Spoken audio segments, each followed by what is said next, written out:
Hi guys, welcome to my channel.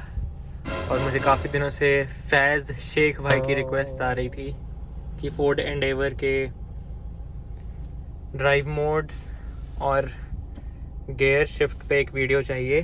तो आज मैं आपको सबके बारे में डिटेल में बताऊंगा। अगर हम यहाँ नीचे की ओर देखें तो यहाँ पे हमें एक डायल मिलता है जो कि ड्राइव मोड्स के लिए है।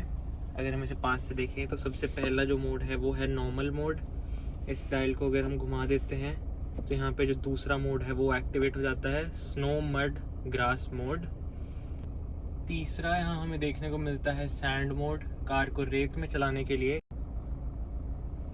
और सबसे लास्ट में हमें देखने को मिलता है रॉक मोड। रॉक मोड के साथ हमें 4x4 भी एक्टिवेट करना पड़ता है, वरना ये रॉक मोड थोड़ी देर बाद खुद ही डिसएंगेज हो जाता है, जैसे आपने अभी देखा। और यहाँ पे एक बीच में एक बटन है, ये हिल डिसेंट कंट्रोल है। इसको आप दबाएंगे तो अगर आपकी कार बहुत ज़्यादा ढलान पे जा रही है तो आपको ब्रेक करने की ज़रूरत नहीं है, कार खुद ही सिस्टमैटिकली ब्रेक करेगी। तो दोस्तों यहाँ पे कुछ और बटन्स भी हैं, इनके बारे में भी मैं आपको बता देता हूँ। जो सबसे फर्स्ट ये आपको बटन दिख रहा है, ये सेंसर्स ऑफ करने का बटन है, जो इसके कार्स के फ्रंट एंड रियर में पार्किंग सेंसर्स हैं। जो यहाँ पे दूसरा बटन है ये ऑटो पार्क है, ऑटो पैरेलल पार्किंग। इसका मैं नेक्स्ट वीडियो में कवर करूँगा। यहाँ पे ट्रैक्शन ऑफ करने का बटन है, यहाँ रियर डिफरेंशियल को लॉक करने का बटन है, और यहाँ पे 4x4 लो का बटन है। 4x4 लो एक्टिवेट करने के लिए हमें अपनी कार को न्यूट्रल में रख के इसको जस्ट सिंपली प्रेस कर देना होता है। हमारी कार का लो मोड 4x4 एक्टिवेट हो जाता है। अब मैं आपको थोड़ा एक्सप्लेन करने की कोशिश करूँगा कि ये ड्राइव मोड्स का पर्पस क्या है। अब जैसे आप कार को नॉर्मल मोड में ड्राइव कर रहे हैं तो उसकी जो व्हील की जो पावर डिस्ट्रीब्यूशन है वो नॉर्मल है सिटीज़ पे, सीधी रोड्स पे, हाईवेज पे ड्राइव करने के लिए।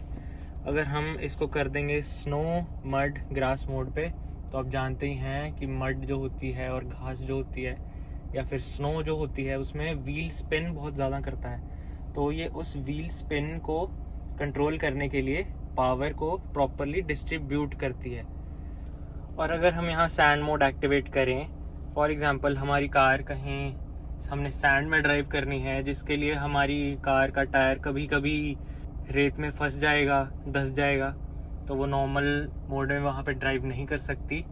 ये सैंड मोड में रेत में ड्राइव करेगी, क्योंकि जो इसका इंटेलिजेंस का स्मार्ट सिस्टम है वो खुद ही व्हील्स में पावर डिस्ट्रीब्यूट कर देगा कि किस टायर को कितने पावर की ज़रूरत है रेत में ड्राइव करते वक्त। और ऐसे ही ये चारों टायर्स में बराबर बराबर पावर बांटता रहेगा। टाइम टू टाइम खुद ही ये पावर शिफ्ट करता रहेगा। अगर किसी टायर को ज़्यादा पावर की ज़रूरत है, किसी टायर को ज़्यादा स्पिन की ज़रूरत है, तो ये मोड उस सब का ध्यान रखता है खुद ही। और यहाँ पे अगर हम देखें रॉक मोड, अगर हम पथरीले रास्ते पे चला रहे हैं तो रॉक मोड बहुत ज़रूरी है 4x4 लगा के, क्योंकि पत्थरों पे ड्राइव करने के लिए 4x4 बहुत ज़रूरी होता है कार को पावर देने के लिए। दूसरी बात आप नोटिस करोगे कि जो इसके ड्राइव मोड्स हैं उनमें जो इसकी RPM है वो काफ़ी हाई जाने लगती है कार को पावर देने के लिए प्रॉपर, और ये चलते चलते भी ड्राइव मोड शिफ्ट कर सकती है। अब जैसे कि कार चल रही है और यहाँ पे लिखा आ चुका है snow mud grass mode activated. और अगर अभी आप नोटिस करेंगे तो मैं एक्सेलरेट करता हूँ तो आप देखते हैं कि वो 4th गियर में ही कितना पुश कर रही है खुद को। ऐसे ही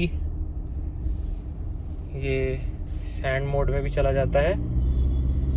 सैंड मोड में हमने नोटिस किया कि RPM एकदम से बहुत ज़्यादा बढ़ गई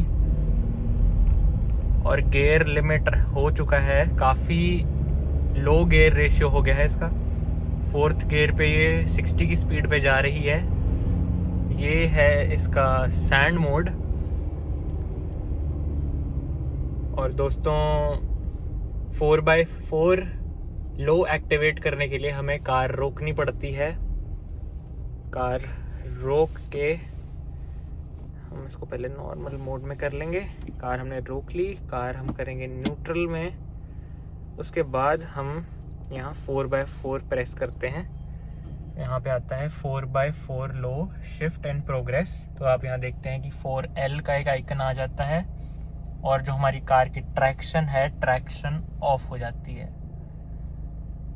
दोबारा अगर हम 4x4 लो को प्रेस कर देते हैं तो 4x4 शिफ्ट एंड प्रोग्रेस लिखाता है और 4x4 बंद हो जाता है।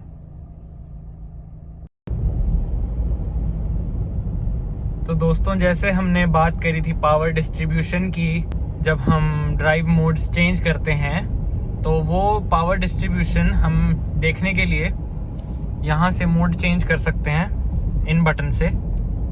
इसको अगर हम चेंज करेंगे तो यहाँ पे एक मेन्यू आ जाता है पावर डिस्ट्रीब्यूशन का, और ये हमें बताएगा कि हमारे जो कार की जो पावर डिस्ट्रीब्यूशन है, जो पावर जो बंट रही है वो टायर्स में किस हिसाब से बंट रही है। मैं एक्सेलरेट करता हूँ, देखिए जो ब्लू बार है वो कितना बढ़ चुका है।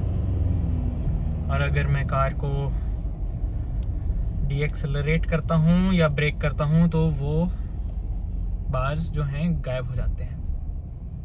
So this was it guys, thank you so much for watching. अगर ये वीडियो पसंद आए तो इसको लाइक करना ना भूलें and do subscribe to my channel. Thank you so much.